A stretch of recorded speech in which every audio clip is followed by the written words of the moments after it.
Bonjour, bienvenue à toutes et à tous à ce nouveau rendez-vous du Forum FIF. Nous allons parler de la communauté sri-lankaise aujourd'hui à Fribourg. Et avant de commencer, j'aimerais vous rappeler que cette manifestation pourrait être filmée. C'est pourquoi voilà, vous êtes prévenus et nous vous prions aussi de ramener vos casques à l'entrée de la salle à la fin de cette manifestation. Je suis très heureuse de vous voir réunis dans cette salle. Voilà pour l'instant. Maintenant, je vous présente Matti Sommer, qui s'occupera de la modération de cette table ronde. Et je vous souhaite de passer un bon moment avec nous. Pardon, bien sûr. Le directeur artistique, Thierry Jobin, bien sûr. C'est l'émotion. On peut applaudir Valentina, qui a beaucoup travaillé pour la préparation de cet après-midi. Ça représente beaucoup de travail et ça s'est bien senti parce que la communauté sri-lankaise était très impatiente, attendait beaucoup ce moment et on dirait que ça fait très longtemps qu'ils nous disent « Nous sommes ici, nous vivons parmi vous à Fribourg ». Et cette section Nouveau Territoire a été créée quand je suis arrivée au FIF parce que le festival s'intéressait bien sûr aux cinéastes provenant de très loin et du Sud global, disons. Mais lorsque l'on s'intéresse à une nouvelle culture, tout d'abord, il faudrait s'intéresser aux odeurs de cuisine que vous ressentez dans votre propre bâtiment. Mais moi, j'habite dans un grand bâtiment à Beaumont et souvent, je sens de très bonnes odeurs, mais comme je suis suisse, je suis timide et j'ai jamais osé sonner chez mes voisins et leur dire que je suis enthousiasmée par les odeurs de cuisine que je sens sortir de chez eux. C'est pourquoi j'ai inventé cette section Nouveau Territoire pour être en mesure de découvrir de nouvelles cultures, toutes ces différences culturelles dont on n'entend pas tellement parler en Suisse et qu'on n'ose pas approcher parce qu'on est trop discret en Suisse. Alors, cette section éveille beaucoup d'émotions. Pour le nord de la Macédoine, l'année dernière, je me souviens, lors de cette section, quelqu'un est venu vers moi me dire « C'est la première fois que j'ai la possibilité de faire partager ma culture à mes amis. » Et je dois dire qu'en 14 ans, si je ne me trompe pas, parce que la première fois, c'était en 2012. Je n'ai jamais vu autant d'enthousiasme de la part d'une communauté. La communauté sri-lankaise nous écrivait et surtout à Fabienne Ménétret, par exemple, en disant on pourrait organiser tellement de choses, on pourrait danser, organiser des talk shows, filmer. Et cette année, vraiment, avec cette section, c'est très spécial. C'est exactement ce que j'attends d'un festival, c'est qu'il soit utile. Et voilà, je vous laisse à votre table ronde. J'espère que vous apprécierez toutes et tous. Et revenez aussi plus tard ce soir et écoutez les cinéastes qui raconteront la façon dont ils parlent de leur pays. Ce sera intéressant et l'objet d'une nouvelle table ronde ce soir. Merci. Merci Thierry d'être venu. Merci pour cette introduction. Merci à toutes et tous d'être présents pour cette table ronde. Vous savez que vous avez de la traduction simultanée en français. Munissez-vous d'un casque et pour toute question, si vous n'avez pas de casque, par exemple, levez votre main et un membre du staff vous en apportera. Ensuite, à la fin de notre table ronde, vous aurez 15 minutes à la fin pour poser des questions. Alors, conservez-les jusqu'au terme de cette table ronde. J'en profite maintenant pour remercier tous nos... D'abord, Thierry Jobin pour avoir invité la communauté sri-lankaise, ainsi que Justine et Valentina sans leur énorme travail au FIF. Nous ne serions pas ici. Et j'aimerais aussi remercier Suresh, Myrna et Teral qui nous ont prêté main forte pour les préparatifs, toutes les manifestations musicales, les danses qui ponctuent la semaine du festival. Merci beaucoup pour tout ce que vous avez fait aussi en amont de cette table ronde. Alors, ne perdons pas de temps, nous avons 1h30 à disposition. Nous avons déjà un tout petit peu de retard. Merci à toutes et à tous d'être là. Nouveau territoire, la section où cette fois sur le Sri Lanka. C'est un moment très spécial au FIF. Moi-même, je m'appelle Mati Sommer et comme j'ai ma famille, mon oncle et ma tante, je souhaite surtout remercier mon oncle qui est arrivé en Suisse en 1992 et à travers le regroupement familial, après 23 ans, nous sommes aussi arrivés en Suisse. Je suis la fondatrice de Moximentum, une agence de recrutement basée à Fribourg et auparavant j'ai travaillé pendant de longues années dans le recrutement. Je suis moi-même sri-lankaise d'origine et peu importe tamoul ou singalese, je suis sri-lankaise. Et j'aimerais vous parler un petit peu du contexte. Comme vous le savez sans doute, le Sri Lanka est une petite île, mais est très très riche dans le sud de l'Asie, juste à l'est de l'Inde.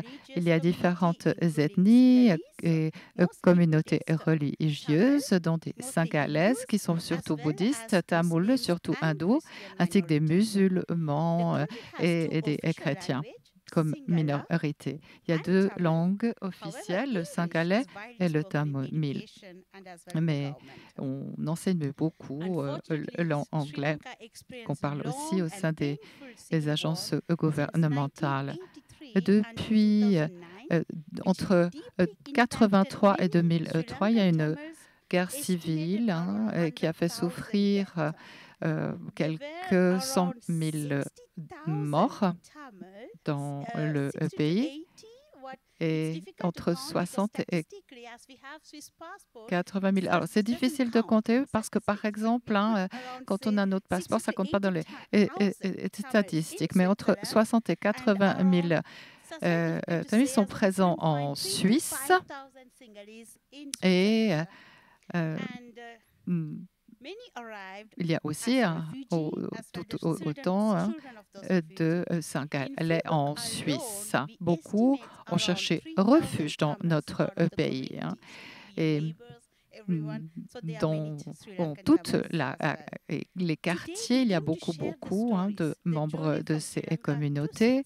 Aujourd'hui, nous voulons vous faire partager ce voyage du Sri Lanka à la Suisse avec les parcours d'intégration, les façons de maintenir une identité, de se refaire une vie. Notre débat ne sera pas de nature politique. Nous voulons essayer de comprendre mieux, d'encourager le dialogue et de célébrer la richesse de nos communautés. Merci d'être venu à cette table ronde. Commençons à nos intervenants. Suresh, si vous pouvez vous présenter, s'il vous plaît.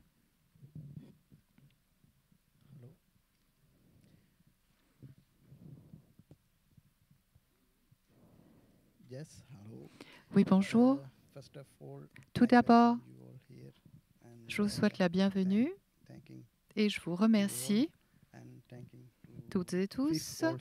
Je remercie aussi le FIF de nous donner la possibilité de présenter notre communauté et de discuter de la situation qui concerne notre peuple.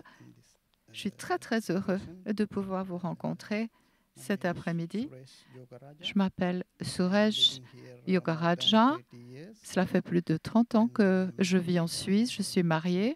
J'ai 3 enfants. Et j'aimerais travailler au bénéfice de la communauté, réaliser du travail social. Je suis très heureux de vivre en Suisse avec différentes ethnies et des droits égaux pour toutes et tous. C'est un très bon exemple pour le Sri Lanka. J'espère que mon pays s'en inspirera. Nous avons beaucoup d'espoir. Merci. Teral. Oui, bonjour. Je m'appelle Tarel Abeysinga. Je suis aussi du Sri Lanka. Je dois fournir quelques éléments d'explication. Je suis singalais. Au Sri Lanka, nous formons la majorité. Toutefois, en Suisse, nous formons une minorité. J'ai dû fuir le pays à cause de la guerre, mais en tant que singalais, je me suis battue pour les droits humains et la réconciliation entre les Singalais et les Tamouls. Et j'ai voulu que soient reconnus les droits culturels et politiques des Tamouls. Et c'est pourquoi j'ai dû fuir le pays en 2008. Le gouvernement essaie de me retrouver à cause de mon travail d'activiste comme journaliste pendant la guerre. J'ai fui le pays, je n'avais pas de plan, il fallait que je m'échappe.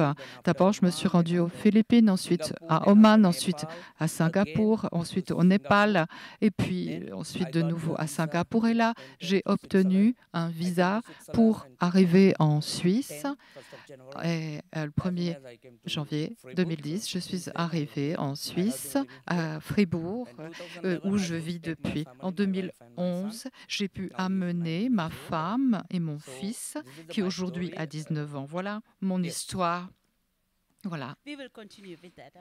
Très bien, nous t'écouterons encore.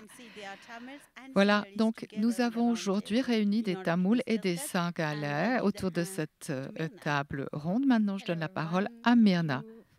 Bonjour à toutes et à tous, merci d'être venus à cette table ronde. Je m'appelle Myrna Kanapatipila, 3e génération, représentant la communauté tamoul à Fribourg. Je suis mère d'une petite fille de 4 ans. Je travaille et je représente la communauté tamoul ainsi que mon expérience en cette qualité. Merci Myrna. Je souligne que Myrna est le premier bébé né comme tamoul sri-lankaise à Fribourg en 2009. Avant, j'avais dit 2006 et le français a des sourcils. Non, non. Et elle était dans la liberté, donc vraiment, on a parlé d'elle dans le journal. Tu es journaliste quand Suresh, il est aussi secrétaire du Forum Tamoul à Fribourg.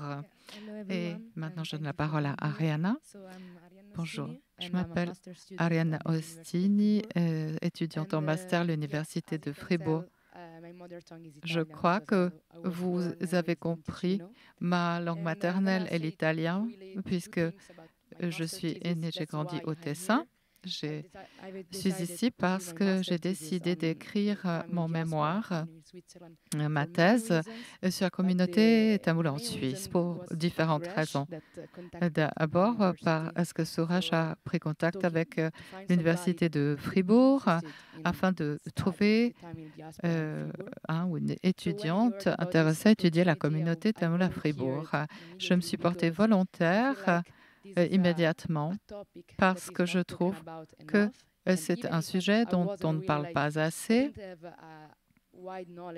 et je n'en connaissais pas grand-chose là-dessus. Alors, j'ai immédiatement commencé à m'informer et j'ai vu que ce sujet était vraiment à cheval sur plusieurs problématiques qui m'intéressent beaucoup et intéressent beaucoup la Suisse, hein, l'immigration, le transnationalisme. Alors, je me suis dit, c'est une bonne occasion pour moi et pour Suresh et d'autres membres de la communauté tamoule de se rassembler autour de ce sujet, même s'il y a d'autres recherches académiques parlant de la communauté tamoule en Suisse. Il me semble important de donner la possibilité à ces personnes de parler par elles-mêmes. C'est pourquoi j'ai choisi les interviews dans le cadre de ma recherche auprès de la communauté tamoule. Et je dois dire que c'est un cadeau qui m'est fait et j'espère aussi un cadeau pour tous ceux à qui on permet d'entrer dans la vie, la biographie de ces personnes. Et j'espère que la communauté tamoule trouvera ainsi dans ces histoires orales un endroit où elles peuvent se raconter. C'est donc aussi mon but, parler du parcours de migration et d'intégration de la communauté tamoule ici en Suisse, ainsi que de la recomposition de leur identité.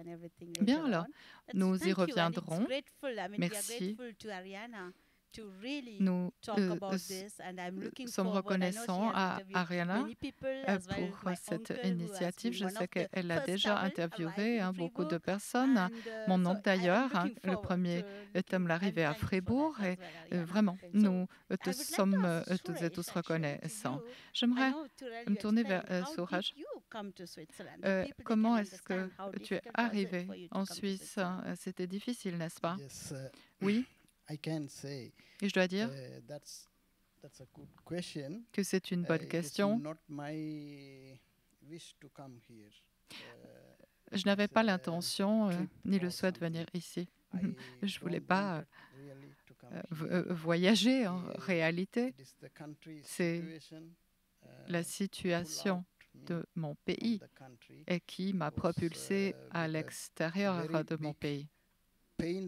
Et c'était donc un arrachement, une décision très douloureuse. J'ai dû laisser ma famille derrière moi au milieu d'une situation dangereuse.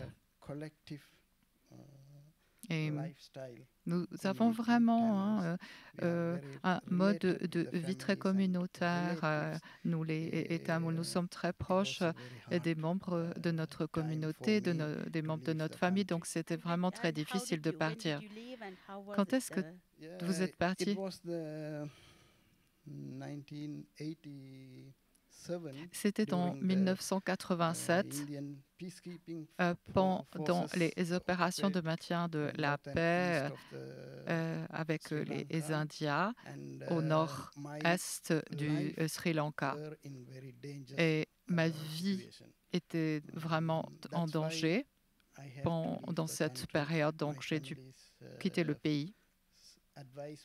Ma famille m'a dit « S'il te plaît, nous te supplions, pars, sinon tu nous manqueras pour toujours. » Donc j'ai décidé de partir et de venir ici. Et c'était très douloureux. C'était vraiment la décision la plus difficile parce que j'avais peur d'être loin de tous ceux que j'aimais. Et je ne savais pas après combien de temps je pourrais les revoir. Et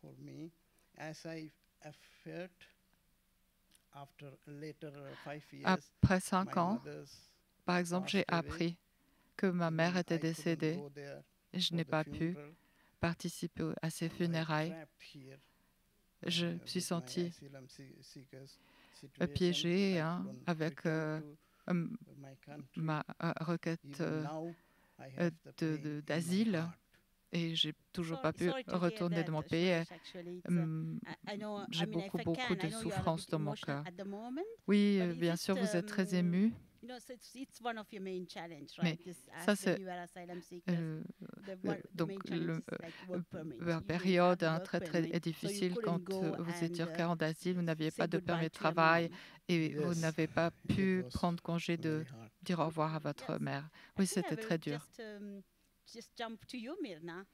J'aimerais parler. Mirna, toi, tu es née ici. Oui, je suis née à Fribourg, mais je peux parler de l'expérience de mes parents. Mon père était aussi une des premières personnes qui est arrivée à Fribourg en 83. Et il nous raconte encore cette histoire comme vraiment comme l'histoire dans un bouquin. Il la raconte aussi à mes enfants. Quand il est arrivé ici à Fribourg, beaucoup de gens ne savaient même pas où était le Sri Lanka. Les gens lui demandaient, mais d'où venez-vous? Et il disait du Sri Lanka. Et il disait, mais c'est en Inde. Donc il ne savait pas du tout où placer cette île sur la carte géographique. Et une famille suisse a aidé mon père à l'époque à obtenir un appartement, à obtenir du travail et à expliquer à la population fribourgeoise où se trouvait le Sri Lanka. Et c'est ainsi qu'ils ont mis une affiche devant l'hôpital de la Miséricorde à Fribourg.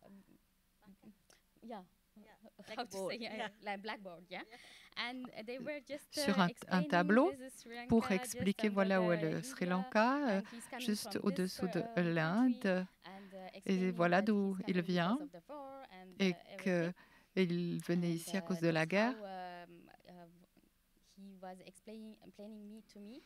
Et voilà ce qu'il me raconte. Ça, c'était ses difficultés. Et ma mère est venue en 88. Là, c'était difficile de trouver un autre appartement parce qu'avant, il vivait avec ton père, en fait. Et à l'époque, personne ne voulait nous fournir une garantie de loyer. C'était très difficile.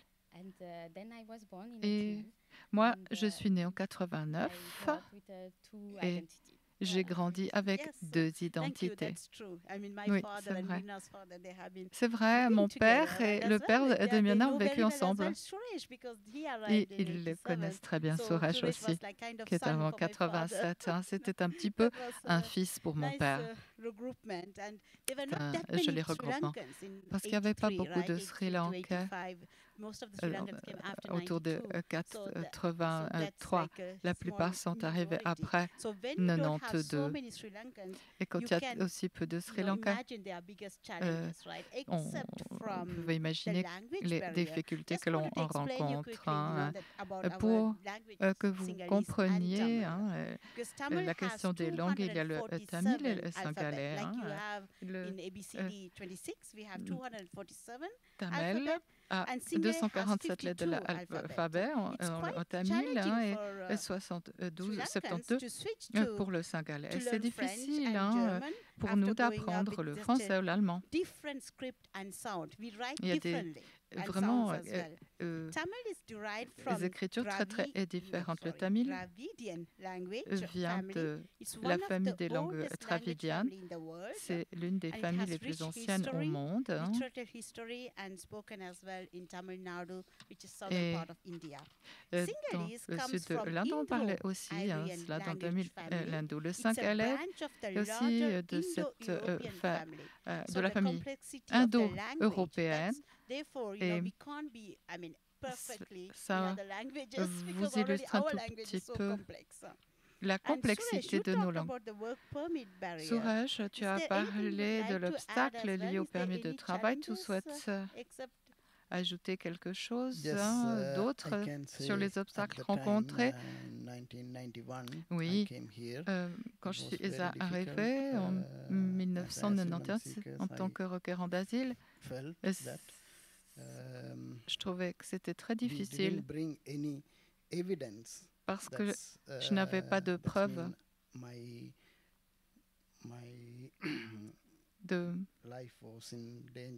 fait que ma vie était en danger. Je n'ai pas apporté de mandat d'arrêt ou quelque chose comme ça parce que dans une guerre civile, en fait, tous les jeunes étaient en danger. Moi, j'ai fui mon pays, je suis arrivée ici. Et le gouvernement suisse, lui, il avait besoin de preuves, ce que je peux comprendre. Mais je n'ai pas pu apporter quoi que ce soit. Donc, je ne pouvais répondre à leurs attentes. Et c'est pourquoi ils m'ont donné un permis N. Et ce n'est pas un permis de résidence qui permet de trouver du travail ou un logement. C'est donc très difficile. C'était très difficile pour les Tamouls venant du Sri Lanka trouver un travail, un appartement. Pendant 10 ans, pendant notre adolescence, on n'a pas pu vraiment commencer à vivre parce que je ne pouvais pas investir pour apprendre quoi que ce soit, apprendre la langue, puisque je ne savais pas ce qui se passerait le lendemain. Parce qu'avec ce type de permis, mon statut était tellement incertain, ma vie était incertaine. C'était très dur. Beaucoup de mes amis rapportent la même chose. À l'époque, j'ai rencontré un ami au centre-ville.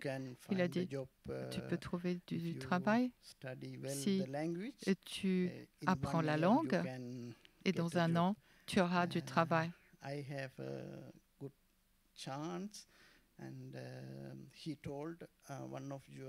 Et j'ai eu de la chance, donc il a parlé de moi à un autre ami qui travaille comme manager chez McDonald's. Il m'a dit, va le voir. Et quand je l'ai rencontré, c'était un ami de ma famille au Sri Lanka, et il a dit d'accord. Après 3 mois, j'ai trouvé du travail chez McDonald's. C'était vraiment un coup de chance. Et trouver un appartement, c'était très difficile vu le permis que j'avais. C'est vrai, il y avait beaucoup de difficultés. Tarel, nous nous connaissons aussi depuis plusieurs années.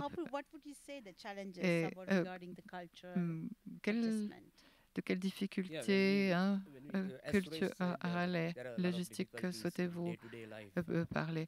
Eh bien, comme ça, je l'ai dit, il y avait des difficultés au jour le jour. Tu peux trouver du travail chez McDonald's, ailleurs. Mais il y a aussi des obstacles culturels parce que nous venons d'Asie et le Sri Lanka, c'est une autre culture. Ce n'est pas seulement qu'on s'habille différemment, qu'on mange d'autres choses. Et la culture, c'est beaucoup plus vaste que cela. Par exemple, notre mode de vie est très communautaire, pas individuel. Et en Europe, encore plus peut-être en Suisse, c'est très individuel. Et c'est difficile de s'adapter.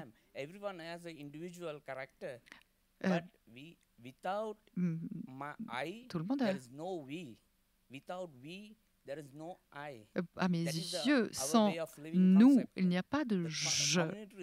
Sans communauté, il n'y a pas d'individualisme.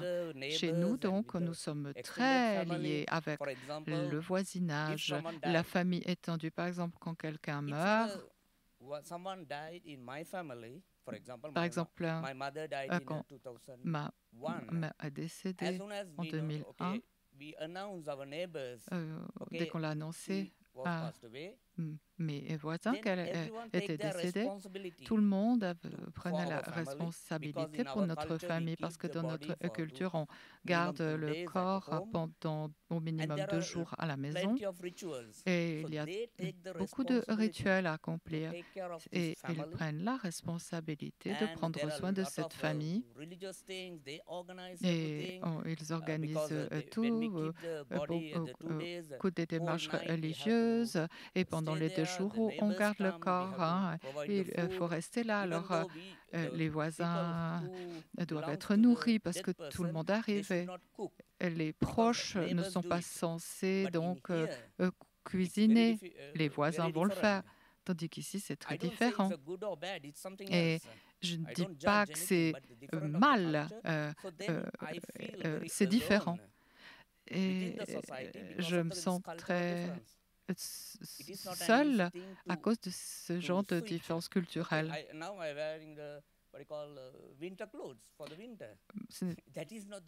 Pas, par exemple, et ça ne suffit pas de mettre des habits chauds. Hein, la façon dont c'est plus difficile d'adapter son âme, ses pensées, la façon dont on se relie aux autres. Ça, c'est une barrière plus profonde. Et encore aujourd'hui, hein, moi, j'ai des crises identitaires. Qui suis-je? Merci. C'est vrai. Funérailles ou naissance ou maladie sont des moments différents dans une communauté aussi active. Hein. Chez moi, par exemple, hein, quand quelqu'un est malade, je le rapporte à manger. Ils sont très surpris, ils n'ont pas l'habitude. Même si ça fait 32 ans que je vis ici, je conserve encore ce type de culture.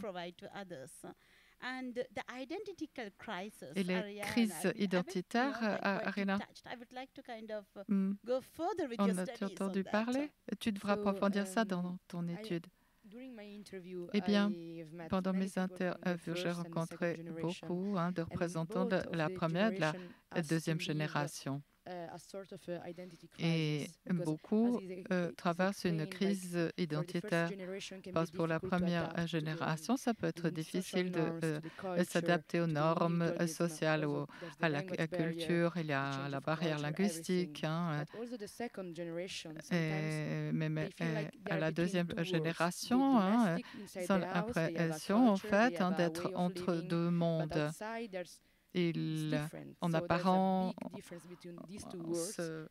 sont adaptés à l'intérieur, c'est différent.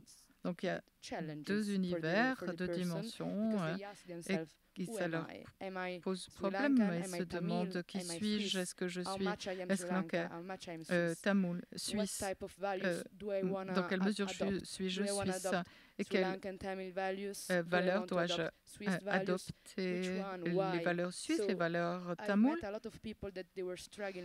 Et c'est vrai, j'ai rencontré beaucoup de gens qui avaient des difficultés pour créer leur propre identité, même s'ils faisaient partie de la deuxième génération. Et on voit ça par exemple au Tessin, il y a la deuxième génération qui a organisé beaucoup de manifestations culturelles dans la communauté sri-lankaise pour transmettre aux nouvelles générations. Et je crois que c'est très utile pour nous. Ça nous aide à les découvrir, à découvrir leur identité, à voir qu'elles sont attachées à leurs racines, à leur culture. La question de l'identité est vraiment une question complexe. Il est intéressant de voir comment chaque individu vit et ressent cela différemment. Mais toute la communauté est reliée. Et ce n'est pas seulement une communauté pratique, physique, c'est encore plus. Hein, ils ont l'impression de former une communauté partageant comme une identité commune, une histoire commune. Vous avez conduit de nombreuses interviews et vous avez vu donc que même pour des représentants de la deuxième génération, comme il y en a, voire de la troisième génération, qui sont aussi touchés par des crises identitaires.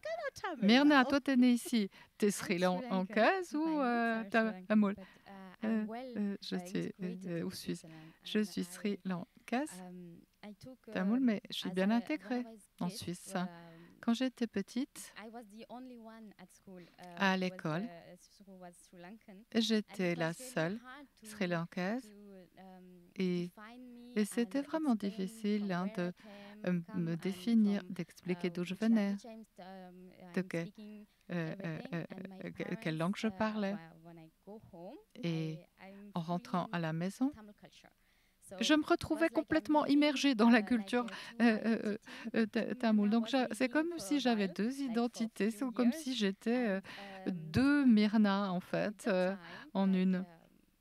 Et ça a duré des années.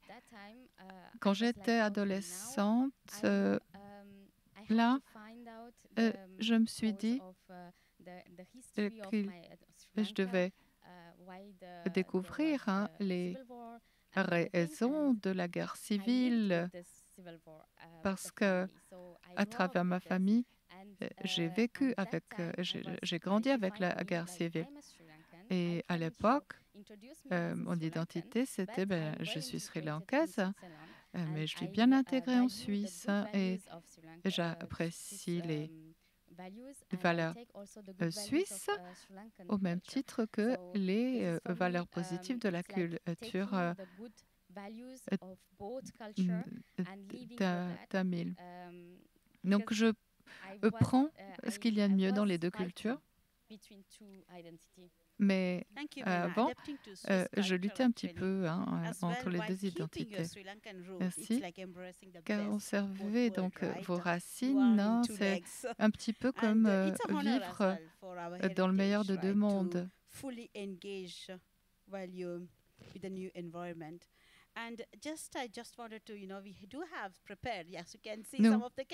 Nous avons préparé quelques questions en amont, comme vous le voyez. Mais je vais devoir en sauter quelques-unes. Ariana, à travers votre recherche académique, pour laquelle nous te remercions, est-ce qu'il y a quelque chose que vous souhaitez ajouter au sujet de l'intégration et des difficultés? Quand on parle de difficultés d'intégration, c'est différent pour la première ou la deuxième génération. La première génération a dû apprendre une langue en tant qu'adulte déjà. C'est plus difficile d'apprendre une langue. Les communautés étaient très reliées, s'entraidaient pour trouver du travail, un appartement. Et aujourd'hui, des représentants de la première génération rencontrent encore des problèmes avec l'intégration face à la population suisse, parce qu'ils se sont sentis un petit peu à part. C'était pas facile pour eux. Il y avait un choc culturel, la barrière de la langue. Pour la deuxième génération, je crois que l'intégration rencontre des difficultés d'une autre nature. Ils ne savent pas très bien à quel monde ils appartiennent. Mais les deux générations font face à des problèmes identiques tels que le racisme. En Suisse, on a tendance à penser que le racisme n'est pas vraiment un problème, n'existe pas vraiment, que le racisme, ça existait par le passé ou ça existe dans d'autres pays. Mais pendant mes interviews, j'ai vu qu'il y avait des gens qui ont beaucoup souffert de la couleur de leur peau, de racisme. Et au travail, à l'école, dans la vie quotidienne, il y a de fait encore des incidents racistes. Et parfois, nous avons aussi des biais complètement inconscients. Nous n'en sommes même pas conscients, mais quand on rencontre des personnes appartenant à une autre ethnie, nous avons une réaction qui, on peut le dire, est raciste, même si on n'en est pas conscient. Et je crois que c'est vraiment important de laisser aux minorités présentes en Suisse l'espace pour exprimer ce genre d'expérience. Et je trouve qu'il faudrait quand même reconnaître que nous avons encore des problèmes de racisme en Suisse. Et en donnant plus de visibilité à ces communautés, eh bien, on leur fournira des outils pour en parler. Les institutions, le gouvernement, la société trouvera plus de possibilités pour les aider et résoudre ce problème. Merci, Ariana, et encore une fois, merci pour votre travail de mémoire. L'adaptation, l'intégration n'est pas seulement une question d'adaptation, c'est aussi la façon dont la société suisse accueille et échange avec la communauté sri-lankaise. Parce que, bien sûr, l'intégration va dans les deux sens. Teral, est-ce que tu souhaites ajouter quelque chose? En parlant de la langue, là tu as dit que notre alphabet est très différent, mais la grammaire aussi. En singalais, dans notre langue, il n'y a pas plusieurs temps dans le passé ou dans le futur. Il n'y a que le présent et le futur. Tandis que dans toutes les langues en Europe, il y a plusieurs temps passés et plusieurs temps futurs. Et pour nous, ça relève de la mathématique tellement c'est compliqué. La façon dont nous exprimons nos émotions, nos pensées ne devrait pas être rationnelle. Ça devrait couler de soi. En français, c'est encore pire qu'en anglais, il y a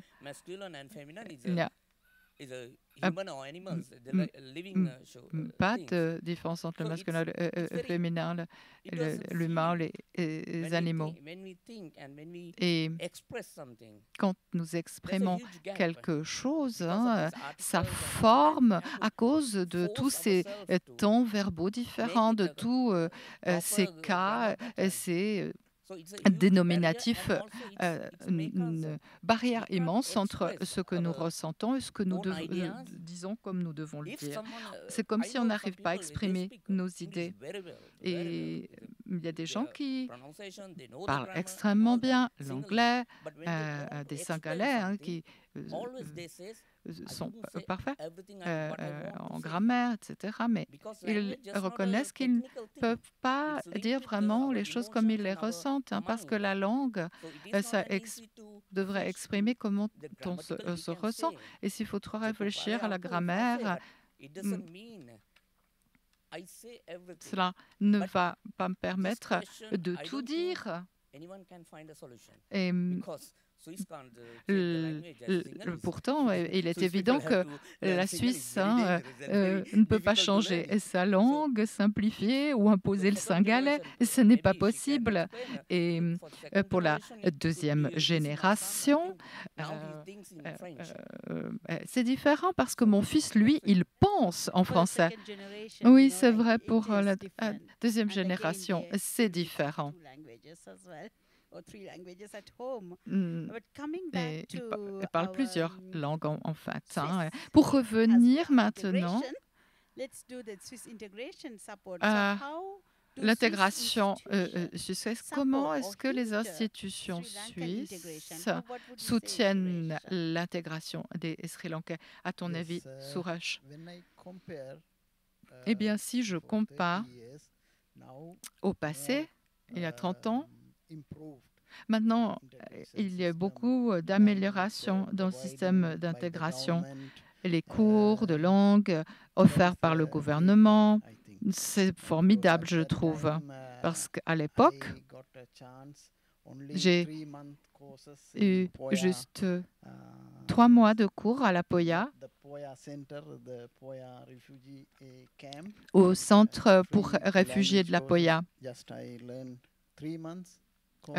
J'ai eu un cours pendant 3 mois et après, j'ai dû commencer à travailler. Et quand j'ai commencé au McDonald's, le propriétaire m'a demandé: est-ce que tu peux compter jusqu'à 20? Ça ira. Parce que on a maximum 20 nuggets de poulet. Et j'ai acheté des bouquins en anglais et en français pour étudier tout seul. Et voilà, ça m'a facilité la vie parce qu'il y avait beaucoup de Tamouls qui travaillaient au McDonald's.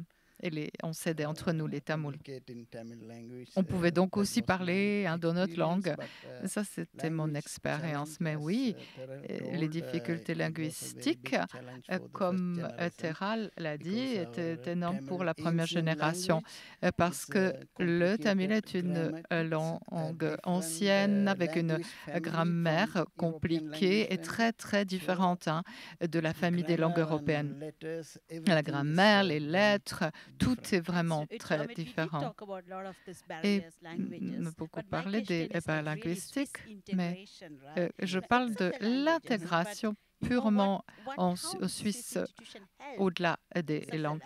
Comment les institutions ont aidé. Parce que, oui, c'est difficile de s'exprimer quand c'est pas sa langue maternelle, mais tu demandes est-ce qu'il y a des modes des institutions suisses qui nous aident à nous intégrer. Eh bien, les institutions aujourd'hui offrent plus de programmes pour tous les étrangers, pour tous les immigrés. C'est plus facile maintenant de s'intégrer pour les nouveaux arrivants. C'est mieux. Et il y a des progrès et il faut remercier le gouvernement suisse et la population suisse d'accueillir de la sorte les nouveaux migrants et de les intégrer dans leur société de cette manière. Je suis reconnaissant. Le bureau d'intégration développe beaucoup de projets pour les communautés. C'est vrai. Myrna, merci. Tu souhaites ajouter quelque chose? Oui, on a beaucoup parlé des difficultés. C'est vrai. Il fallait pour la première génération gagner de l'argent, trouver du travail, envoyer de l'argent aux familles, rester au pays. Ils se concentraient là-dessus. Mais pour les plus jeunes, la deuxième, la troisième génération, ils n'ont pas à s'inquiéter de ces questions financières. Ils peuvent envisager une carrière, un parcours professionnel.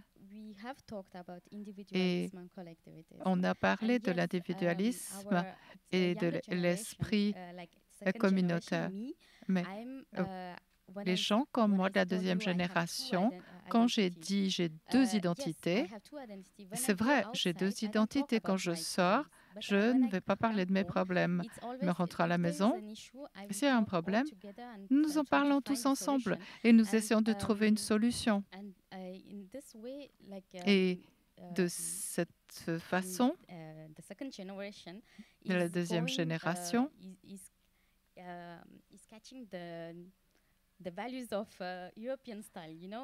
gagnent un petit peu plus les valeurs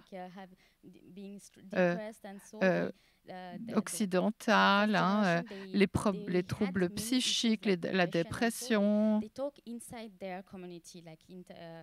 parce que on n'en parle plus avec les autres comme la première génération qui parlait immédiatement de tous leurs problèmes au sein de la communauté, de leur famille. Et la deuxième génération, je crois, doit saisir cette chance et demander de l'aide auprès des instituts. À Fribourg, il y en a tellement qui aident la population. Et la population sri-lankaise ne sait pas ou elle ne veut pas demander de l'aide. C'est un gros défi pour eux. Or, quand on a besoin d'aide, il faut demander cette aide. Et le gouvernement, les institutions suisses sont toujours là pour aider. Et il suffit de demander de l'aide. Encore faut-il le faire pour en recevoir. Et c'est comme ça que nous pourrons vraiment nous intégrer dans la société. Jusqu'à présent, je sais, quand on organise, je ne sais pas, une cérémonie, une manifestation dans la communauté tamoule, il n'y a que les Tamouls qui viennent parce qu'on ne fait pas de publicité auprès des voisins ou des Européens. Même à l'école, on ne va pas raconter ce qu'on organise. Je ne sais pas pourquoi, peut-être qu'on a honte. Tandis que maintenant, ça change. On commence à en parler et on en arrive aujourd'hui au FIF où nous avons cette table ronde. Nous parlons de notre culture, d'où nous venons et nous partageons avec vous nos expériences. C'est vraiment important et il faut vraiment dire aux nouvelles générations et même aux plus anciennes qu'il ne faut pas avoir peur, qu'on n'est plus comme en 83. Nous sommes en 2025, il y a beaucoup d'institutions qui sont prêtes à aider. Parfois, on ne les connaît pas, il faut les trouver. Merci. C'est grâce au gouvernement suisse qu'on a un système éducatif et de l'aide sociale, des bons soins de santé. Il faut dire qu'il y a une grande tolérance religieuse aussi en Suisse. C'est une grande chance, ce n'est pas le cas partout. Et pour résumer, la deuxième génération sri-lankaise, tout comme toutes les autres communautés étrangères, n'hésitez pas à vous adresser aux institutions parce que, oui, on peut devenir de plus en plus individualiste, mais quand même, n'oublions pas qu'il y a beaucoup de solitude et de dépression, voire un taux de suicide. Et tu vas en parler, Tara? Oui, si on regarde les statistiques, la Suisse est un des pays les plus riches du monde, un des meilleurs pays où vivre. Mais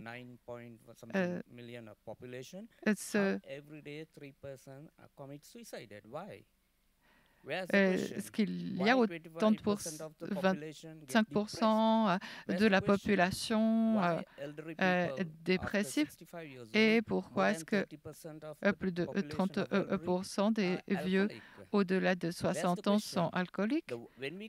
Ça, c'est une question parce que quand on compte les guerres, les morts en une année, ça équivaut au suicide ici en une année. Il y a des crises individuelles, bien sûr, mais ça n'existe pas seulement entre les communautés. Parfois, ça existe à l'intérieur de nous. Il faut trouver des solutions parce que les médias, la technologie ne peuvent pas résoudre les problèmes à l'intérieur de nous. Ça, ça dépend beaucoup plus du partage, de la vie communautaire. C'est la même chose pour les animaux, hein, même les éléphants. Je ne sais pas comment ils communiquent, mais ils communiquent, ils partagent leur vie.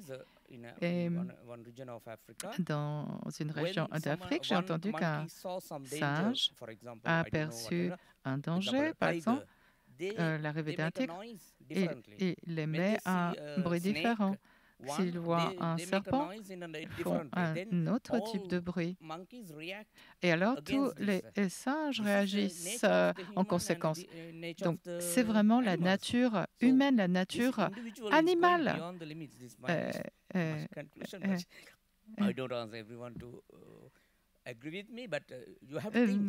Ma conclusion, c'est que tout n'est pas richesse matérielle. La paix intérieure est son prix. Oui, ça, je pourrais en parler pendant des heures. Effectivement, la solitude, la dépression. Je pourrais en parler pendant des heures avec vous. Mais donc, dans un petit instant, vous pourrez poser vos questions aussi dans le public. Maintenant, tout ça est lié aussi à la spiritualité, n'est-ce pas? Alors, Myrna, Suresh, est-ce que vous souhaitez parler de cet aspect-là, des temples, oui, donc, travail social? J'ai des contacts avec beaucoup de cantons où il y a des communautés tamiles. Et un bon exemple, je dois dire, la Maison des religions à Berne, à la Europaplatz, seule place de l'Europe, a construit depuis 10 ans la Maison des religions. C'est un bon exemple donné au monde sur la façon dont différentes ethnies, différentes religions peuvent cohabiter. Et c'est un très bon exemple aussi pour la communauté sri-lankaise. On peut retenir beaucoup des excellents exemples de la Suisse, tels que celui-là. Et je pense qu'à Fribourg aussi, il y a des cérémonies religieuses auxquelles nous pouvons participer. Et M. Eureto est là aussi. Il est présent. C'est bien. C'est vraiment appréciable, je trouve, pouvoir exercer notre spiritualité. Oui, oui. Il y a là, près de la gare à Berne, maison. Effectivement, des temples. Il est vraiment bien et différent. Dieu, ça présente le polythéisme, très intéressant pour montrer vraiment les traditions et la dimension spirituelle. Oui, pour revenir sur l'intégration, c'est un exemple, par exemple, dans ce temple. Il y avait une personne qui a parlé au gouvernement suisse parce que nous évoquions les funérailles. Notre culture, pour notre culture, ils sont très importants, les funérailles. Et quelqu'un expliquait donc aux autorités ce qu'on fait du corps, des cendres quand après l'incinération. Et l'année dernière, ils ont accepté que nous puissions jeter ces cendres dans une rivière. Et c'était vraiment un exploit pour nous, un très grand moment dans notre communauté parce que avant, mes parents disaient « Si on meurt ici en Suisse, qu'est-ce que tu vas faire avec mes cendres ?» Maintenant, je peux leur dire « Je ferai comme le veut la tradition. Vos cendres peuvent être tout à fait déposées dans une rivière. » Et ça, c'est vraiment un point important. Nos valeurs sont prises en compte par le gouvernement, visiblement. Merci, c'est vrai, oui. C'est un petit peu comme revenir à nos racines, à la source. Et oui, au sujet de l'aspect spirituel, c'est vrai que la religion joue un rôle important dans la spiritualité, mais ce n'est pas tout. La spiritualité va au-delà. L'être humain est au centre de cet univers. Nous pouvons tout maîtriser. Et si on pense à l'inverse, nous sommes une toute petite parcelle de cet univers. Nous devons vivre avec le reste, avec le cosmos. Ça, c'est aussi une partie de la spiritualité. Et il n'y a pas besoin de preuves scientifiques dans la spiritualité. Nous pouvons exprimer des choses sans devoir les prouver. Merci. Yoga and Oui. Ayurvedic, everything it's la spiritualité, la tradition ayurvédique. Right? So going back to the roots. I mean, Ariane, is there anything that you would like to add as well regarding les civilisations asiatiques sont très riches de ce côté-là. Est-ce que vous avez étudié ces aspects-là aussi, Ariana? Je trouve très intéressant, comme l'a dit Myrna. Pendant les interviews, j'ai ressenti cette nécessité pour la deuxième génération de s'ouvrir à la population suisse pour sensibiliser face à leurs origines, à leurs racines. Et je pense que c'est très précieux parce que ça peut permettre aux Suisses de commencer à comprendre un peu mieux la culture tamile. Et si on partage une base de compréhension, après c'est plus facile de s'intégrer, ce sera plus facile pour la deuxième génération de s'intégrer parce qu'ils verront qu'on comprend leur tradition, leurs valeurs, sans jugement. Et l'inverse aussi. Donc, les organisations tamiles en Suisse, au Tessin, à Lausanne aussi, elles s'efforcent vraiment d'organiser des manifestations pour inclure aussi la population locale, pour qu'ils découvrent ce que ça veut dire être sri-lankais, quelles valeurs sont représentées. Et en tant que Suisse, moi, j'adore essayer de comprendre une autre communauté, d'autres valeurs. Ça montre qu'il n'y a pas qu'un mode de faire, qu'un parcours, que des gens présents aussi en Suisse peuvent me montrer une autre voie, une autre forme de spiritualité. Je trouve que c'est très précieux. Donc, c'est très précieux ce que fait la deuxième génération aussi avec l'aide de la première. Merci. Oui, il y avait une reconnaissance aussi des diplômes, puisqu'il n'y avait pas d'équivalence. Parfois, ils étaient avocats ou comptables, mais il fallait recommencer à zéro à cause de la barrière linguistique. C'était très difficile.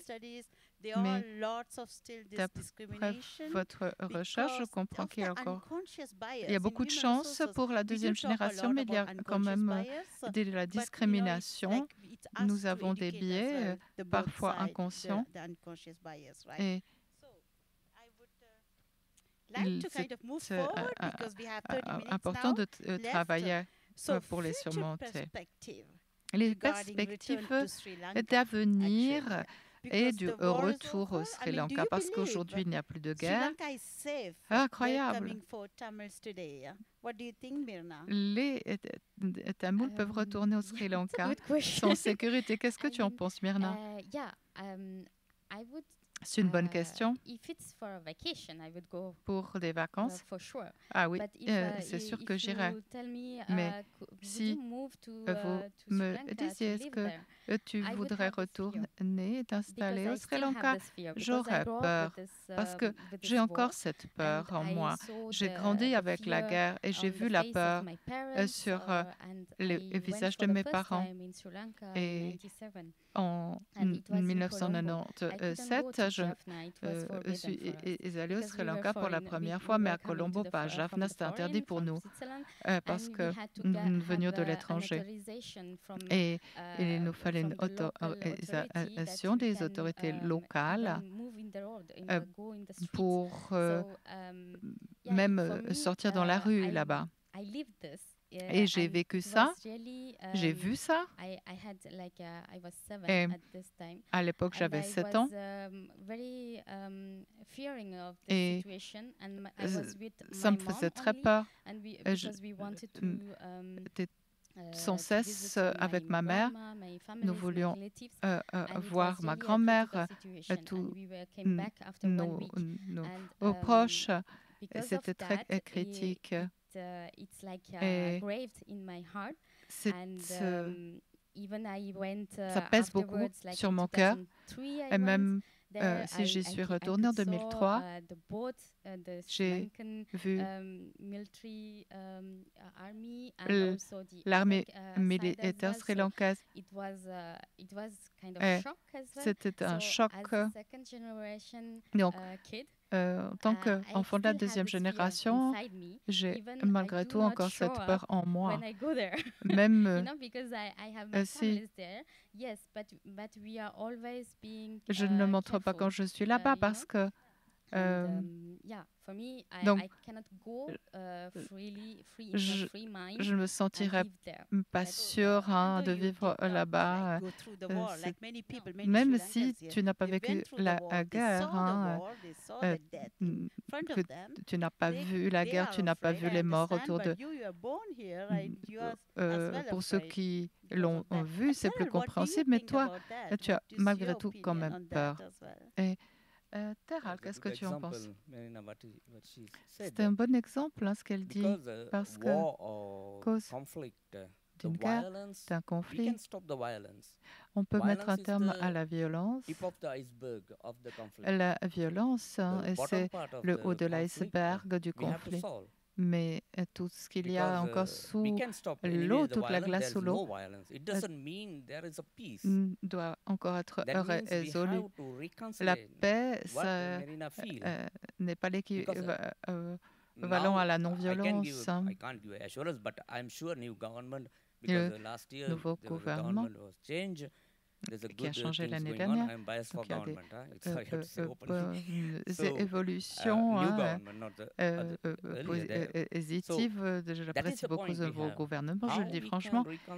Alors, comment se réconcilier et ce qu'elle ressent, je pense que ça, c'est la plus grande difficulté. Parce qu'on peut toujours adopter de nouvelles lois, changer la Constitution, mais ça ne veut encore pas dire qu'on arrivera à se comprendre, à se respecter. Et la réconciliation profonde, la résolution des problèmes passera par une autre approche. Les valeurs libérales exigent de modifier les idéologies pour prendre en compte les aspirations, etc. Mais il faut ajouter plus que ça. Il faut ajouter l'empathie, la compassion pour résoudre les problèmes. Ça, c'est ce qui empoisonne l'âme. Et quand on a un problème physique, peut-être que la science, la médecine peut nous aider. Moi, un médecin m'a aidé. Mais l'âme, c'est autre chose. Et c'est très long comme processus. Or, on doit bien commencer quelque part et je crois que les jeunes, par exemple, qui n'ont pas vu avec leurs yeux ce qu'était la guerre, c'est une chose, mais Suresh a vu la guerre avec ses yeux. Et si aujourd'hui il ne voit plus la guerre, son âme la ressent encore. Et ça, c'est plus difficile de le changer. Oui, je comprends bien ce que tu veux dire. Mais Anna, toi, par exemple, tu ne te sens pas vraiment sûr. Et même si la guerre n'est plus là, il y a encore beaucoup de militaires. Toutefois, les Singalais comme les Tamouls veulent plus de guerre. Mais le niveau de confiance, le seuil de confiance est très bas, n'est-ce pas?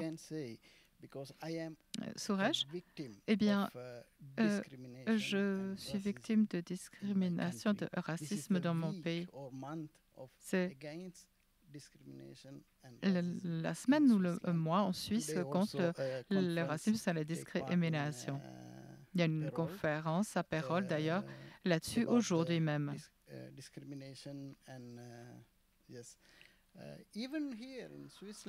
Même ici en Suisse, je pense que j'ai rencontré des gens qui disent « Je suis fribourgeois, je suis bernois », comme s'il y avait des frontières. Ça me surprend un peu que dans ce mode de vie occidental, il y a encore une forte différence dans les identités. Alors, si vous me demandez comment la réconciliation peut avoir lieu entre deux nations en Sri Lanka, parce que il y a 30 ans, ça n'a pas fonctionné. Mais après des conflits armés, une guerre civile, tout le pays a subi des immenses dommages. C'est pourquoi il faut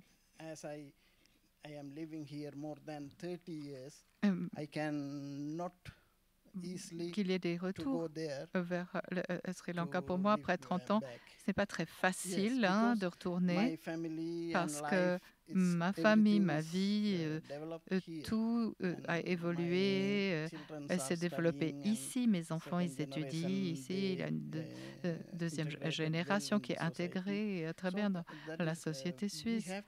Non. De toute façon, pour la nouvelle génération, nous devons commencer à développer le pays, la paix et déployer beaucoup d'efforts pour réparer tout ce qui a été détruit pendant de longues années. Ça prendra du temps et pendant longtemps,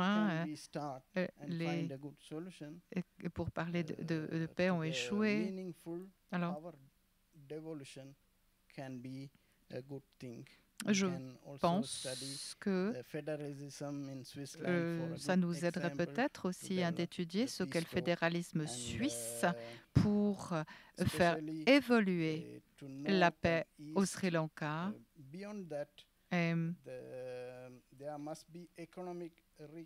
En plus, il faut aussi une reconstruction de l'économie avec de nouveaux investissements. Il faut développer le système de l'instruction et respecter surtout l'égalité des chances. Sinon, on ne surmontera pas les difficultés, même si je suis convaincue que la Suisse peut aider à la réconciliation entre Sri Lanka. Parce que d'ailleurs, pendant pour parler de paix en 2009, Il y a beaucoup de pays qui ont essayé de trouver une solution et c'était un échec. Après, personne ne s'est plus préoccupé. Et cette fois, on pourrait demander aussi au gouvernement suisse de organiser des négociations pour trouver de bonnes solutions pour le pays. Oui, merci, ce serait important aussi. Je comprends donc, on parle avec vous, il y a beaucoup de gens qui retournent au Sri Lanka, ils ne retrouvent pas leur famille et leurs cousins, etc., parce qu'ils sont peut-être au Canada. Et quand ils retournent au Sri Lanka, les maisons ne sont pas là, les temples sont pleins. Nous avons tout perdu, tout perdu. Quand je suis arrivée en Suisse, pour moi, c'était une nouvelle planète. Mais maintenant, je me suis habituée à vivre ici. Ma sœur est au Royaume-Uni, une autre au Canada, une autre en Australie. Donc, ma famille est divisée et répartie sur des continents différents. Donc, je ne peux pas m'imaginer retourner au Sri Lanka. Par exemple, bien sûr, si quelqu'un est parti en Inde, là c'est plus facile de retourner. La diaspora alors peut établir de nouvelles voies pour aider au renvoi, au retour entre l'Inde et le Sri Lanka. Mais les derniers émigrés peut-être pourraient retourner ici aussi, ceux qui sont arrivés ici. Je dois dire que quand je me rends à Londres, au Canada, je reste avec des amis et de la famille. Ils me disent, mais tu as de la famille partout. Oui, malheureusement, parce que c'est à cause de la guerre. Donc, effectivement, mais bon, d'un autre côté, quand on va au Sri Lanka, on n'a plus de famille. Mais toi, quand tu retournes au Sri Lanka, comment te sens-tu? Eh bien, je n'ai pas pu retourner au Sri Lanka pendant 20 ans. Moi, ma famille est là-bas, toute ma famille. J'ai 8 sœurs, un frère, ils sont encore là-bas. Et ils ont eu des enfants, bien sûr, des petits-enfants. Par le passé, à cause de ma situation politique et sociale, j'étais en marge de la société. Je suis devenu un traître parce que je me suis élevé contre nos idéologies. Et il n'y avait pas que moi, bien sûr, on était un petit groupe de personnes. Nous avons essayé d'influencer les gens pour parvenir à une solution à travers la négociation. Et notre slogan à l'époque, c'était « La guerre n'est pas une solution ». La guerre ne fait qu'empirer les choses. Maintenant, la situation a un petit peu changé. Il y a beaucoup de gens qui se sont retournés contre moi, des camarades d'école, des amis qui disaient « Ah bon, tu t'opposes à notre propre communauté ?» Tu es un traître. Eux aussi, ils ont évolué, ils ont changé. Et il faudrait que je retourne là-bas pour voir comment ça a évolué. Mais je ne ressens pas ce que ressent Suresh. J'ai été discriminée même avant un moment. C'est même à recherche, j'ai eu des amis qui ont été torturés, des choses comme ça. Et aujourd'hui, avec les changements, j'ai moins peur, mais il faudrait que j'aille voir. Et en tant que Singalais, en fait, vous êtes discriminé par votre propre communauté. Oui, c'est une guerre civile. Et chaque front ne laissait pas des voix dissidantes s'élever et les discriminait. Oui, on aborde presque des questions politiques. C'est parce qu'il y a beaucoup de gens qui me disent « mais il n'y a plus de guerre, tu pourrais rentrer ». Suresh, tu vas ajouter quelque chose? Comme l'a dit Teral,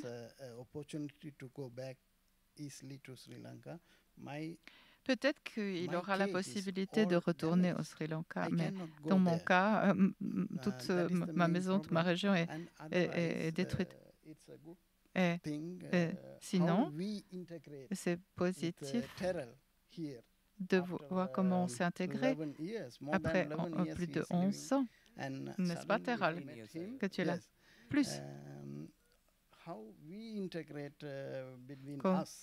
Bon, nous aussi, nous nous entendons entre Tamoul et Singalais. Ça, c'est bien. Par exemple, Teral m'a dit qu'on pourrait travailler ensemble. Comment faire? Comment commencer? Teral a dit il faut que vous décidiez quelle solution apporter pour le respect des droits des Tamouls. Donc, ce sont les Tamouls qui doivent dire ce dont ils ont besoin. Et donc, je pense que c'est tout à fait une bonne approche. Il a un bon état d'esprit. Et je m'en suis rendu compte. Et je me suis dit, ça, c'est vraiment un bon point de départ pour travailler ensemble. Et c'est pourquoi nous organisons aussi le 22 décembre une manifestation culturelle commune entre Singalais, Tamouls et musulmans, propre à l'ensemble de la communauté sri-lankaise. Exactement. Avec un état d'esprit ouvert, maintenant que la guerre est finie. Après cette guerre entre Tamouls et Singalais, où on ne se parlerait pas, et dans beaucoup de pays, les deux communautés vivent ensemble mais ne collaborent pas. Tandis qu'à Fribourg, cette collaboration a déjà commencé entre Singalais et Tamouls. On négocie, on discute. Oui, je peux dire que il n'y a pas de guerre entre Singalais et Tamouls. C'est à cause des politiques que ça a éclaté. Parce que les gens tenaient ensemble. Oui, les deux parties ont un narratif et ont souffert. Les Tamouls encore plus. Mais nous avons chacun des souffrances et notre propre narratif. On ne peut pas le mettre de côté parce que nous avons une âme, nous avons un esprit.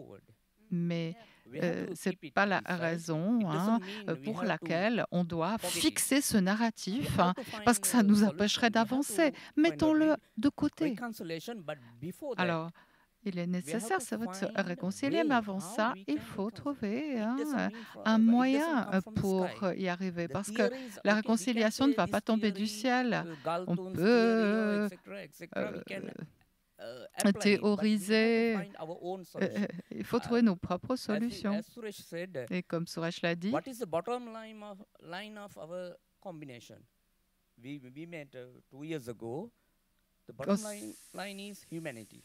ce qui nous réunit, au fond, c'est notre humanité. Nous avons des identités différentes, mais pour vivre ensemble, il faut se respecter notre dignité et notre cohésion. Les opprimés ont le droit de dire, s'ils sont en minorité, ce dont ils ont besoin. Et ça prend du temps, mais la majorité doit les écouter. Et cette là où on pourrait commencer. Oui, on peut commencer par là. C'est un bon exemple. Hein. Et le modèle suisse, s'il n'est pas très simple, c'est un magnifique exemple, n'est-ce pas? Et nous avons la chance d'avoir cet exemple. Alors, si ensemble, on pouvait tester peut-être un tel modèle au Sri Lanka, ça garantirait peut-être une paix durable. Il y a des langues différentes, des communautés différentes. Si elles peuvent vivre ensemble pacifiquement, hein, en partageant les organes du pouvoir, parce qu'actuellement, par exemple, au sein des gouvernements locaux, c'est encore très difficile. Et puis, il faut du respect, ça manque encore. S'il y avait une autonomie, par exemple, dans certains aspects, comme en Suisse, parce que, par exemple, la Romandie, c'est un petit peu comme si c'était les Tamouls, et puis les Alémaniques, les Cingalais. Il y a une majorité et des minorités. Mais si toutes les ethnies avaient les mêmes droits comme ici, les mêmes chances d'étudier, par exemple, de travailler. Alors, j'ai l'impression que nous, les Tamouls, on ne serait plus des citoyens de deuxième, seconde zone. Parce qu'on amont de cette table ronde, beaucoup de Tamouls ont dit « je me sens encore citoyen de seconde zone ». Il nous reste peu de temps. Mais j'aimerais encore juste donner la possibilité à Ariana d'ajouter quelque chose, peut-être de résumer les résultats de ces recherches. Eh bien, je crois qu'il est un peu tôt pour parler des résultats. Je dois encore interviewer beaucoup de personnes. Mais d'abord, je trouve que déjà, ça m'a donné la possibilité de découvrir beaucoup d'expériences de vie différentes. Et c'est une recherche qui aide les gens à se sentir vus. Souvent, on me dit, c'est la première fois que je me sens écoutée, que mon histoire est entendue, que je me sens vue.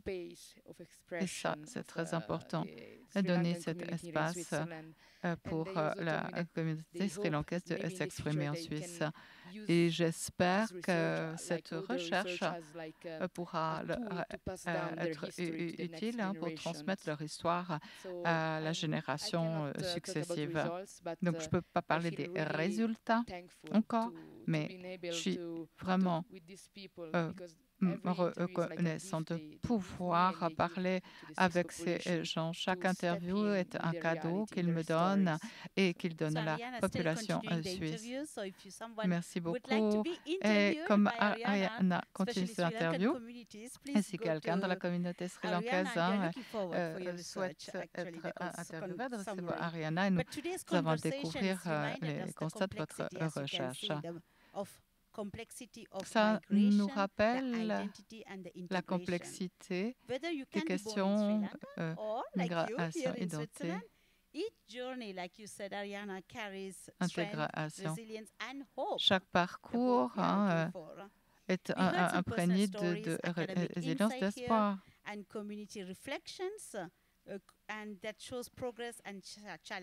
Il y a des progrès, comme on le voit, et encore des difficultés, notamment liées à l'inclusion professionnelle, au sentiment d'appartenance.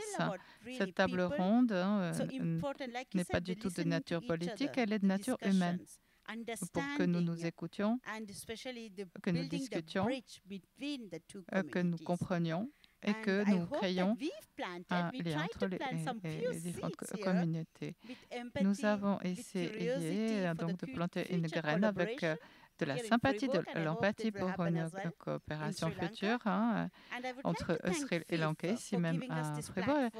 Je tiens à remercier le FIF pour cette plateforme et tous les intervenants à cette table ronde. Alors, à présent, nous avons juste le temps de prendre quelques questions s'il y en a dans le public.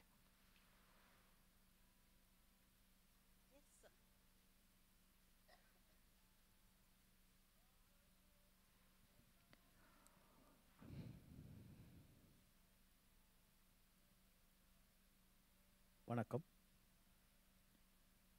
நான் தமிழில் பேசுகிறத நீங்கள் ஆங்கிலத்தில் ட்ரான்ஸ்லேஷன் பண்ணுங்க.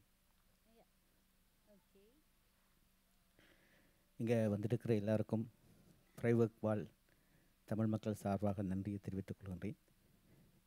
Alors, il se remercie. En fait, sorry, I tell in English, then they will translate you in French. So, thanking you to all the everyone to being here. Yes. D'être là. நான் என்னை பற்றி ஒரு சிறிய அறிமுகத்தை செய்து கொள்கின்றேன். என்னுடைய தந்தையார் ஒரு பொருளியல் பேராசிரியர், என்னுடைய தாயார் ஒரு ஃபிசிக்ஸ் ஆசிரியர். Yeah, I would like to introduce, about myself, but j'aimerais me présenter, mais peut-être que ce serait mieux de poser rapidement votre question. Il me reste très peu de temps. அதாவது எங்களோட தந்தையார் இந்திய அரசாங்கத்துக்கு ஆதரவாக அந்த நிலப்பாட்டில் இருந்த போதும் அந்த சண்டையில் முதலாளாக இருந்தது என்னுடைய தந்தையார். So his father was supporting, alors son père linked with the Indian government, and he's the avec le gouvernement indien et not welcome to India.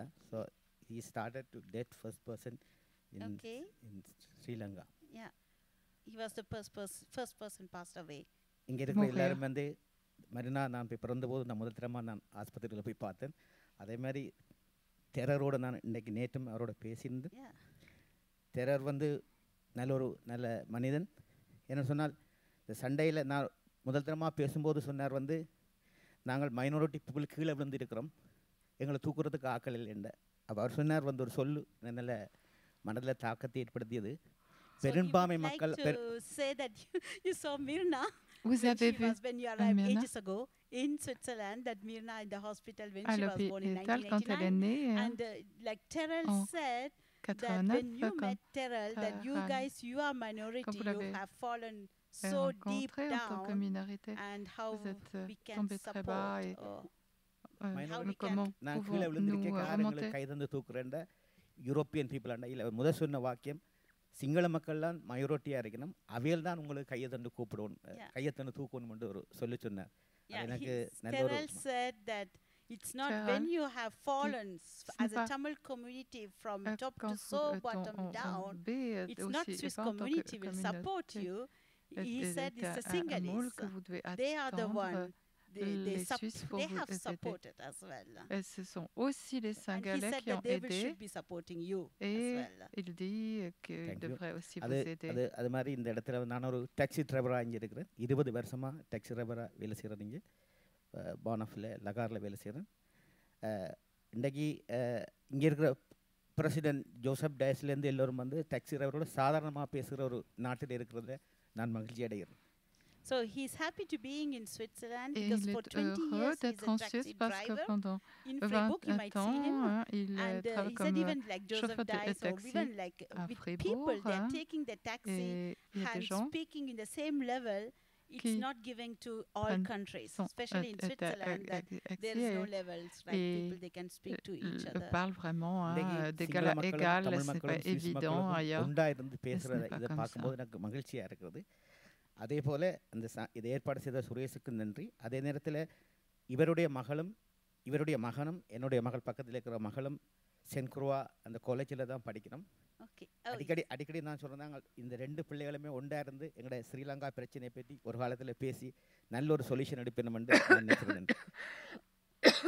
Okay, so Cheryl's son and your daughters, they're all studying together in Saint Croix College. à Sainte-Croix. Donc, vos filles étudient ensemble. Et dans la seconde génération, donc les jeunes, peu importe, Singalais ou Tamoul, ils s'entendront mieux. சுவிட்சர்லாந்தில் போல தமிழ் மக்களுக்கும் சிங்கள மக்களுக்கும் குறைஞ்சபட்சம் சுவிஸ் இந்த federation system ஆவது எங்களோட நாட்டுக்கு கிடைச்சால் அது பெரிய மகிழ்ச்சியாக இருக்கும். So he's hoping that the like Swiss federation system, if he could que le have système fédéraliste suisse inspire majority, if he could have the same system, les majorités comme les minorités à faire la même chose en Sri Lanka, ça serait très bien. Banmati in the cantonment first dancer. Oh yeah. அங்கே இருக்கிற அவரோட சிஸ்டர் வந்து ஒரு first singer. இங்கே அதனால வந்து உங்களை எல்லாரையும் சந்திச்சு பார்க்கறதுல மகிழ்ச்சியா இருக்கு. He's happy. He wanted to thank as well. He said during the conversation, thanks Suresh for organizing. Souhaite remercier Suresh pour avoir organisé. As well, so I was the first dancer when I arrived in 92. Le premier danseur pour la danse éthérienne. Ma sœur était la première chanteuse. Merci beaucoup. D'autres questions? Oui, Irenka.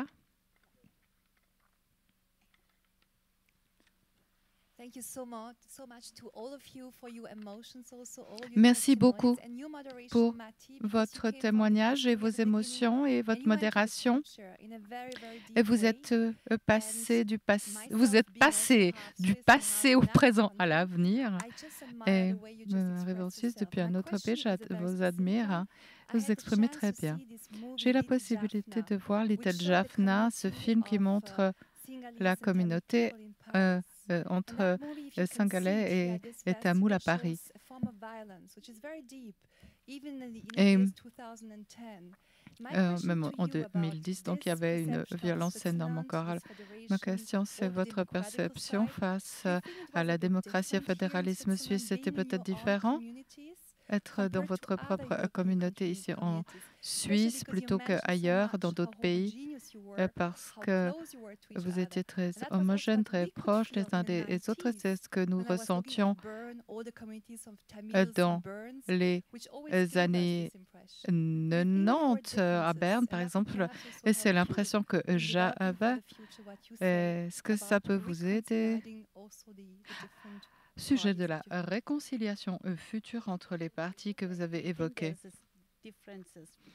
À votre avis, il y a des différences entre les communautés? Dans le film Little Jaffna, je n'ai pas vu le film. Il faut le voir, ça montre toute la violence pendant les années. C'est très choquant. Et je voulais savoir, avez-vous l'impression que c'était différent dans ces contextes européens? C'est un petit peu délicat. Non, grâce au FIF, on a vu tellement de... Est-ce que vous posez la question dans le contexte suisse? Non.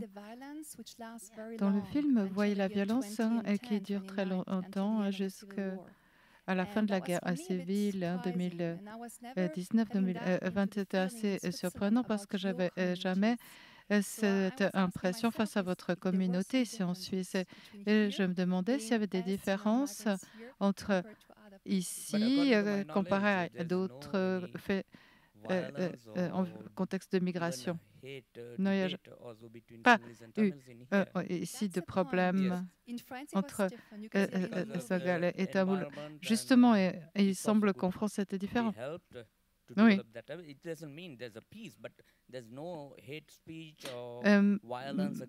Il n'y a pas de discours de haine ou de violence, c'est vrai. Lorsqu'un ami singalais est arrivé, il a dit « On travaille ensemble depuis longtemps, ils travaillent ensemble, ils n'ont pas de conflit ici. »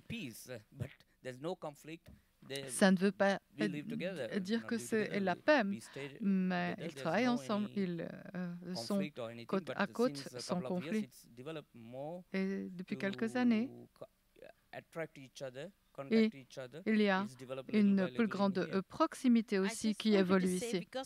Je voulais dire que comme nous devons clore cette table ronde que nous sommes connaissants, mais sujet de ce film, on va le voir. Il y a beaucoup d'autres films sri-lankais et sur le Sri Lanka, singalais comme tamil. Donc, allez les voir. Valentina, je sais que nous devons terminer. Je suis désolée. C'est passionnant et j'aimerais que nous continuions encore pendant des heures. Prenez peut-être un café ensemble, profitez-en pour continuer ces discussions. Mais malheureusement, on ne peut pas aller au-delà. Merci, c'était un grand plaisir de vous accueillir. Oui, effectivement.